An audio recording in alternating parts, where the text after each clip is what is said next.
Morning teacher. Good morning. என்ன இது, என்ன பண்ற? சாமி கும்பிடுற டீச்சர். சாமியே காணா, சாமி கும்பிடுறன்ற? என்ன டீச்சர், சாமியை தெரியலையா? தாம்பூலத்தட்டு, கற்பூரம், மணி தான் தெரியுது. ஐயோ டீச்சர், வானத்தை பாருங்க. சூரியன் தான் சாமி. அதோ அங்க பாருங்க, அம்மா மரத்துக்கு படைக்கிறாங்க.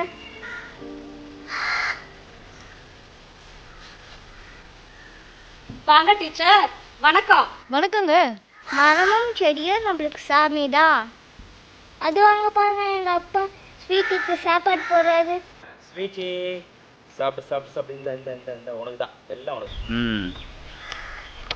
வணக்கம் டீச்சர். வணக்கங்க. விலங்கும் பறவையும் நம்மளுக்கு சாமி தான். ஏன் நீங்களும் நானுமா தான் சாமி? என்ன அப்படி பார்க்குறீங்க? எங்கள் அப்பா இயற்கை தான் தெய்வம்ட்டு எனக்கு சொல்லி தந்துருக்காரு. நான் சொன்னது கரெக்டாப்பா? சாரு, நீ சொன்னது சரிம்மா. இயற்கையை தெய்வமா வணங்குன்னு என் பொண்ணுகிட்ட சொல்லி வணங்குறேன் டீச்சர்.